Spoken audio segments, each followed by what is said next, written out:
हरि उदय हरि हो, उदय हरि हो, हरि भले लीला करने उदय हरि हो, हरि हरि उदय हरि हो, उदय हरि हो, हरि भले लीला करने उदय हरि हो, हरि हरि उदय हरि हो, उदय हरि हो, हरि भले लीला करने उदय हरि हो, हरि हरि हरि भले लीला करने उदय हरि हो, हरि हरि हरि भले लीला करने उदय हरि हो। आनंद गर्न भगवान को जय। आदरणीय भक्तजनहरू, भगवान कृष्णले आज कसलाई मार्नुभयो? कंस मर्यो? मर्यो कि मरेन? मर्यो हो। कहाँ मर्यो? राधा कृष्ण भगवान को कहाँ मर्यो भने अब खै अब दिया होइन भन न। म थिइनँ त्यतिखेर भनिदिनु भइगयो। आनन्द गर्न भगवान को तार सदा अहिले भगवान कृष्णले अहंकार रूपी कंसलाई संहार गर्नुभयो। यो कथाबाट के ज्ञान मिल्छ भने नि, यदि विधिको शासन चाहनु छ भने आफ्नै मान्छे भए पनि गल्ती गर्छ भने त्यसलाई दण्ड दिनुपर्छ। जसले आफ्ना मान्छेलाई संरक्षण गर्छ भने त्यो राष्ट्रको नाम हो कंस राज्य। आफ्नै भए पनि गल्ती गर्छ भने त्यसलाई दण्ड दिन्छ भने त्यो राज्यलाई भन्छ कृष्ण राज्य। अहिले कसको राज्य भएको छ गर सोध्नु होला। राधा कृष्ण भगवानको आफ्नो भए पनि अपराध गर्छ भने दण्ड दिनुपर्छ। बिरानो भए पनि राम्रो काम गर्छ भने पुरस्कार दिनुपर्छ। नाता र सम्बन्धलाई कहिल्यै पनि रक्षा गर्ने र अनि अर्कालाई अपमान गर्ने काम कहिल्यै गर्नु हुँदैन भनेर समाजमा शिक्षा दिनका लागि मेरा भगवानले आफ्नै मामालाई हत्या गर्नुभयो भने आदरणीय श्रोतृवृन्द ल भन्नुहोस् भगवान कुन चाहिँ शताब्दीका थिए होला? नारायण कोही भन्छन् 21औं शताब्दी, मेरो भगवान त 50औं शताब्दीका हुनुहुन्थ्यो। सम्झिनुहोस् त, भगवानले के गर्नु भएन? लोक कल्याणका लागि आदरणीय श्रोतृवृन्दहरू आफ्नो भनेर बाँकी राख्नु भएन। कंसलाई मारिदिनु भयो। उसका आउरे बाउरे धुपौरे आएका थिए, तिनलाई पनि भगवानले यमलोक पठाइदिनु भयो। भगवान रङ्गशालाबाट बाहिर निस्किनु भयो। अहिले आउनु भएको थियो नि गोकुलबाट। गोकुलबाट आएको बाटो छोडेर भगवान मथुराको कारागारपट्टि लाग्नुभयो। तब गोपिनीले भन्छन्, हे कृष्ण कता हिँडेका, कता जानलाई सोधे। अनि भगवान कृष्णले गोपिनीलाई भन्नुभयो, हे गोपिनी हो, सबै कुरो तिमीलाई भन्नुपर्छ भन्ने छैन। म जता गए तिमीलाई के खाँचो? ल सधैँ मिठो बोल्ने राम्रो बोल्ने कृष्णले अहिले झरक्क झर्केपछि गोपिनीको भित्र चित्त दुख्यो। तानस्ता के हुन्छ अरे भने सधैँ मिठो बोल्नेले एक दिन झसक्क ठुलो स्वरले बोलेपछि हाम्री पल्लाहर्की आमालाई 3 दिन खाना मनै लाग्दैन होइन? नारायण हरे। सधैँ मिठो बोल्ने श्रीमानले एक दिन झरक्क झर्के भने माइ त जान पाएन हुन्थ्यो। सधैँभरि त्यो गाली गरिरहने झर्किरहनेले जति झर्के पनि मतलबै हुँदैन। हुन्छ त? हुँदैन नि। कारण के छ? सधैँभरि बानी लाए हुन्छ त। एक दिन होइन 2 दिन होइन, सधैँभरि झरक्क झर्किने झर्को न त्यसो बानी। कहिल्यै गाली नगर्ने मेरो भगवानले आज झरक्क झर्केपछि गोपिनीको चित्त दुख्यो। गोपिनीले हल्याएर मुख लाएर भन्न लागे, हे कृष्ण हामीले त यो बाटो गए मथुराको कारागार पुगिन्छ, यो बाटो गए गोकुलमा जाने हो भने किन रिसाउनु पर्यो र? हे गोपिनी हो, कुन बाटो कता गए कहाँ पुगिन्छ भन्ने मलाई पनि थाहा छ। अब धेरै गङ्गन नगर, अब म गोकुलमा कहिल्यै जान्न।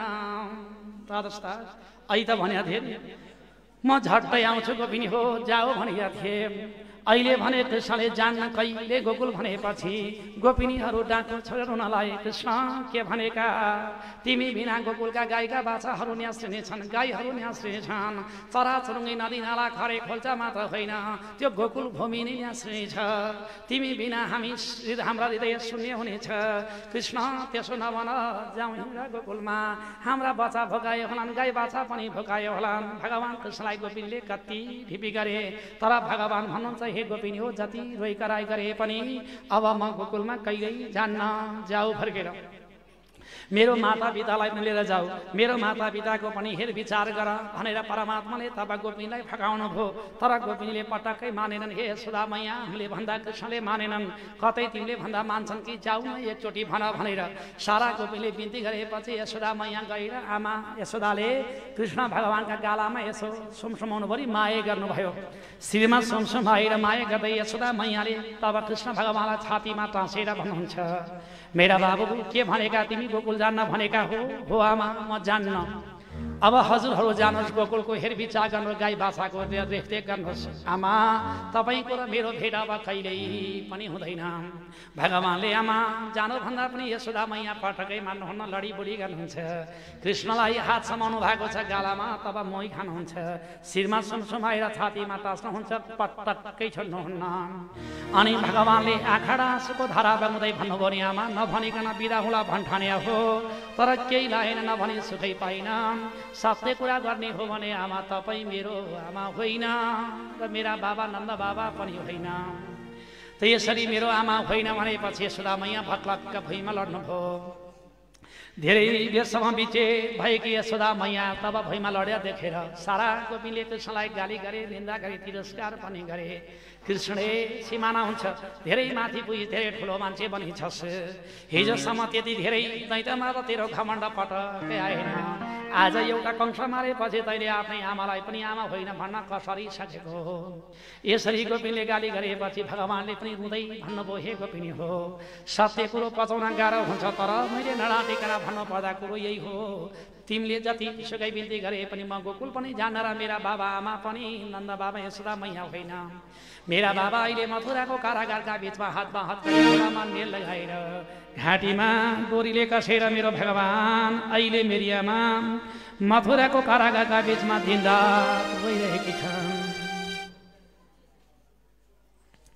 मेरी आमा पनि रोइरहेकी छन् मेरा बाबा पनि मेरो बाटो हेर्नु भएको छ हे गोपिनी हो जाओ जाओ अब तिमी जाओ आफ्ना गोकुलमा गएर घर धन्दा गर जीवन निर्वाह गर समयले साथ दियो भने फेरि भेटौँला समयले साथ दिएर भने तिम्रो मेरो आजै अन्तिम बिछोडो भनेर परमात्माले गोपिनीलाई ढिपी गर्नुभयो यशोदा मैया रुँदै रुँदै उठ्नु भने मेरो बाबा आफ्ना छोराछोरीलाई कुटियो र हुन्छ रे अर्काका छोराछोरी कुटेपछि पर हुन्छन् रे तिमी मेरै छोरो भन्ठाने मैले कहिले कुटी होला पिटी होला गालामा दिई पनि होला तर बेल त्यसो भए मेरा बाबु मैले कुटेको सम्झाउँछु कि सम्झाउँदैन हो भगवान कृष्णले भन्नुभयो आमा पछि कुटिया त बिर्सौँला तर तपाईँले दाम्लाले बाँधेर उड्कालमा पाता कसेको अनि त्यतिखेर लौराले हिर्काएको आमा म कहिल्यै पनि बिर्सिन्न भनेपछि आदरणीय श्रोतृवृन्दहरू आमा यशोदा झन् बिला रुन लाग्नु भयो बाबु मैले त्यति धेरै दुख्ने गरी पिटिया त होइन तर पनि तिमी बिर्सँदैनौ हो आमा मलाई कस्ता कस्ता योगी सन्त महात्माले बाँध्न सकेनन्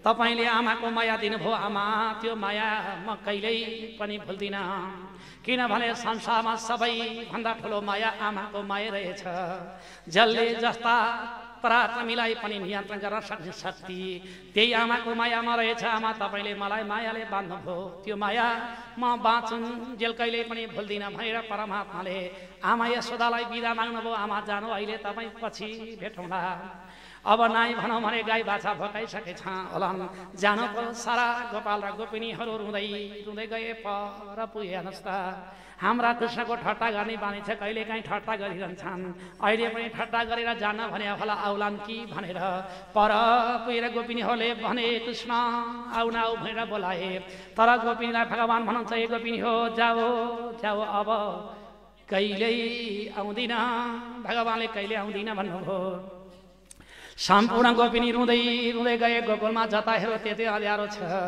गाई बाछाहरू पनि यताउति हेर्न कृष्ण आए कि भन्छन् कृष्ण आएका छैनन् गाई दुँदा दुँदैका ती बाछाहरू दुध खाँदा खाँदै चटक्क छोडेर पर टिलमा गएर बुवा कराउँछन् कृष्ण भनेर रुन्छन् गाईका आँखाडा परिन्द्र आँसुका धारा बगेका छन् घाँस चपाउँदा चपाउँदै गाईहरू घाँस चपाउन छोड्छन् चर्न गएका गाईहरू रुँदै रुँदै तब रुखका फेदमा आएर बिला गरेका छन् घाँस गएका गोपिनीहरू घाँस काट्न छोडेर रुख सारा डोको नामलाई एक ठाउँ बिछाएर सारा गोपिनी एकै ठाउँमा जम्मा भएर बिला गरिरहन्छन् गोपालले खाना छोडे गोपिनीले लाउन खाना छोडे चटकै त्यागिदिए गाई बाछाहरू दुब्ला र पातला भए कति गाई मरे कति बाछा मरे गोपिनीहरू हड्डी र छाला मात्र भएका ती दुब्ला पातला गोपिनी तब पिपलका फेदामा बसेर रुँदै रुँदै भन्छन् हे बाटो हिँडी बटुवा दाजु हो तपाईँहरू हो कतै मथुरा जाने भए हाम्रो कृष्णलाई भेट्नु र अनि कृष्णलाई समाचार सुनाइदिनु गोपिनीहरू नखाइकन मर्न आँटेका छन् हे बटुवा दाई कतै कृष्णलाई भनिदिनु मिल्छ भने एकचोटि जानु रे भनेर तानस्ता सारा गोपिनीहरू आज सारा वनबुटामा कृष्ण खोजी गर्दै अनि बाटो हिँडी बटुवालाई समाचार पठाउँदै रुँदा रुँदै कति गोपिनी मरे कति गाई बाछा मरे अहिले गोकुल शून्य बनिया छ यता मेरो भगवान कृष्णचन्द्र पनि गोपिनीसँग विदा भएपछि विरक्त मानेर अवस्था भगवानलाई सबैभन्दा बढी पीडा हुन्छ रे आफ्नो भक्तलाई छोड्नु पर्दा भगवान परमात्मा ये भन्नुहुन्छ मलाई मेरा तब छोरा छोरीले छोडे केही हुँदैन इष्टमित्र नाता गोता मेरो जति भएका देवी देवताहरू छन् सबैले छोड्दा पनि मलाई चिन्ता पर्दैन वैकुण्ठ छोड्नु पर्दा मलाई चिन्ता छैन गोलोकधाम छोड्नु पर्दा मलाई चिन्ता छैन तर म भक्तलाई छोड्नु पर्दा साह्रै पीडा हुन्छ आज मेरा भगवानलाई पनि साह्रै पीडा भएको छ पर पुग्नुभयो गोपिनीहरूलाई विदा गरेर भगवान रुँदै रुँदै कारागारमा पुग्नुभयो यता भक्तको बिछोडको वेदना छ पीडा र छटपटी उता बाबा आमालाई खोज्न गएका भगवान जानुभयो कारागारमा ढोकापालीलाई गएर भन्नुहुन्छ नि बाबु यहाँ भित्र मेरा बाबा आमा हुनुहुन्छ रे बाबा आमा भनेपछि पक्कै कृष्णै हुनुपर्छ भनेर ढोकापाली भगवानलाई मार्न भनेर हतियार लिएर आयो परमात्माले त्यसलाई पनि जुल्फी समातेर त्यही ढोकामा मारिदिनु अनि भगवान भित्र गएर तब एउटा ढोकाको ताला फोर्नुभयो त्यो भित्र अर्को ताला बन्दी थियो अर्को ताला पनि फोर्नुभयो भगवान त्यो भन्दा भित्र अर्को ताला फोर्नुभयो त्यसै गरी ताला फोर्दै फोर्दै फोर्दै 7वटा ढोकाका ताला फोरेर भगवान कारागारको भित्रपट्टि जानुभयो जहाँ हातमा हतकडी लगाएका गोडामा नेल लगाएका घाँटीमा डोरले कसिएका अनि हड्डी र छाला मात्र भएका यति लामा दारी पालेका जिङरिङमा परेका दुब्ला पातला ख्याउठे अनि वसुदेव अनि हड्डी र छाला मात्र भएकी देवकी मैया तब कारागारका भित्रपट्टि कृष्ण कृष्ण कृष्ण भएर रोइरहेका थिए आज मेरा भगवान गएर पहिले बाबा आमाको हतकडीको नेललाई चट्टै तोडिदिनु भयो जब मेरो भगवानले नेल तोड्नु भयो हातको हतकडी तोड्नु भयो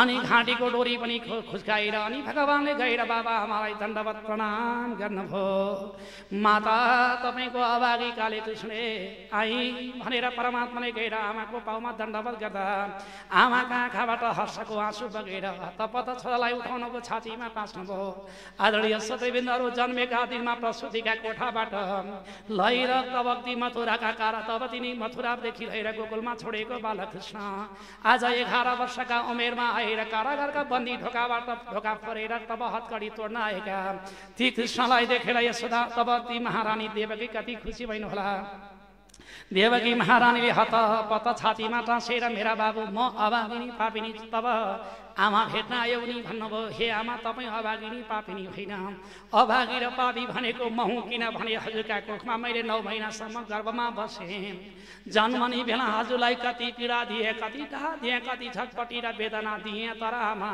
मैले हजुरका काखमा बसेर हजुरको त्यो पीडा र वेदनालाई शान्ति गर्न एक दिन पनि पाइनँ म गएँ गोकुलमा मिठो मसिनो खाएँ दहीमा फुलेँ घिउमा मक्खनमा फुलेँ सारा गोपाल र गोपिनीको रस रङ्ग तरङ्ग आनन्दमा फुलिने आमा मेरो आमा आज मैले तब हजुरलाई कहिल्यै सुख दिन सकिनँ यसकारण अभागी र पापी म हुँ आमा भन्नुहुन्छ नि बाबु तिमी होइन म को पापी हुँ जसले जन्म दिए हुर्काउन बढाउन पढाउन पाइन नि मेरा बाबु तिमीबाट टाढा भए अहिले वसुदेव देवकी पनि छोराका बेदार तब सम्मेल भइसकेपछि अत त्यहाँ दुःख सुखका बातचित गर्दै भन्नुहुन्छ हे आमा अब दुःखका दिन गए अब जाउँ हिँड्नु फर्केर बाबा भन्नुभयो तब वसुदेव देवकी भन्नुहुन्छ नि बाबु तिमीले हामीलाई निकाल्न मिल्दैन किन मिल्दैन भने बल छ रे भन्दैमा पुरुषार्थ गर्न सकिन्छ रे भन्दैमा जसले कानुनलाई हातमा लिन पाइँदैन बाबु किनभने हामीलाई बन्दी गराएका राजा महाराज कंसले हो कंस मरे पनि कंसका पिताजी अहिले कारागारमा बन्दी भएर बसेका छन् तिनी राजा उग्रसेनले हामीलाई जाऊ नभनिकन जान मिल्दैन सुन्नुभयो यो कथाबाट कस्तो ज्ञान हुन्छ भने अवस्था बल छ पुरुषार्थ छ भनेर जो पापीहरू कानुनलाई हातमा लिन्छन् भने एक दिन त्यसको सर्वनाश हुनेछ आज परमात्मा भगवान कृष्णचन्द्रलाई वसुदेवले भन्नुभयो बाबु तिमीले निकाल्न मिल्दैन महाराज कंसका पिताजी अहिले उग्रसेन महाराज कारागारमा बन्दी हुनुहुन्थ्यो उहाँहरू रोइरहनु भएको थियो नि मेरो भगवान कहिले मलाई मुक्ति गराउला छोराले नै बन्दी गराएको छ भने मलाई मुक्ति गर्न संसारमा कुन चाहिँ आउला भनेर बसेका थिए आज धेरै वर्षपछि आफ्ना छोरीको पनि छोरा अवस्था कृष्ण भगवान गएर महाराज उग्रसेनलाई कारागारबाट मुक्ति गराउनु भयो तादा सुधा सुनिहाल्नुभयो छोरा छन् भनेर कसैले गजक पर्नु पर्दैन छोरा के थिएनन् राजा उग्रसेनका 8वटा छोरा थिए 8 भाइ भाइ छोरा भए पनि गएर कारागारमा बन्दी बन्नु पर्यो। आखिरी छोरीका पनि छोरा नाति आएर आज कृष्ण भगवानले कारागारबाट मुक्ति गराए भने छोरा भए भन्दा पनि छोरी ज्ञानी छन् भने जस्ता भन्छन् नि। छोराले एउटा कुल तार्छ, छोरीले दुईटै कुल तार्छन्। माइतीपट्टि पनि तार्ने, घरपट्टि पनि तार्ने, दुवैपट्टिलाई तार्ने। यो भन्दा ठुलो संसारमा छोरी सम्बन्ध भन्दा ठुलो संसारमा केही पनि छैन। जसले छोरीको कल्याण गर्छ, जसले छोरीको हित गर्छ, छोरीको जसले सेवा गर्छ, जसले छोरीको प्रगति चाहन्छ, ती माता पिताको सधैँ कल्याण हुनेछ। तर के गर्नु, हाम्रा बाबुआमा छोरा र छोरी बराबरी भन्छन्, तर छोरीलाई भने सरकारी स्कुलमा पढाएर छोरालाई बोर्डिङमा पढाउने आमाहरू यहाँ पनि आएका छन्। आजस्ता यी दुनियाँले मुखले भन्ने मात्र सबै हुने, व्यवहारमा कसैले प्रयोग गर्दैनन्। यदि प्रयोग गर्ने हो भने सुनिहाल्नुभयो, देवकीका छोरा कृष्णले आज महाराज उग्रसेनलाई राजगद्दीमा राख्नुभयो। राजा उग्रसेनले भन्नुभयो, बाबु म काँतर हुँ, लाची हुँ, पापी हुँ, मेरै छोराबाट बन्दी भएको व्यक्तिलाई मैले राज्यमा बस्न मिल्दैन बाबा, त्यसो नभन्नुहोस्। कसैका पापी अपराधी छोराले बाबुलाई बन्दी गराएर भन्दैमा बाबा तिनको शासन अधिकार खोज्न पाइँदैन। यो तपाईँकै हो, मलाई चाहिँदैन भनेर परमात्मा भगवानले आफूले पाएको विजय गरेको राज्य लक्ष्मी पनि अर्कालाई दिएर आफू तब समाजसेवी भएर बस्नुभयो। तादरणीय सदा भगवान कृष्णले बाबा आमालाई लिएर अहिले कारागारबाट आफ्ना दरबारपट्टि फिर्ती सवारी। आदरणीय श्रोतृवृन्दहरू, परमात्मा भगवानका बाबा आमा पनि कारागारबाट मुक्त हुनुभयो अनि यतापट्टि महाराज उग्रसेन पनि राजा बन्नुभयो। अब त्यो राज्यमा कृष्ण भगवान स्वयं सेवक हुनुहुन्छ। तब मान्नुहोस् कि त्यो राज्यको मनोहर आनन्द वृद्धि हुँदै जानेछ। र अहिले भने हामीले अब कंस मारिहाल्यो होइन, भगवानका बाबा आमालाई पनि बन्धन मुक्त गरियो।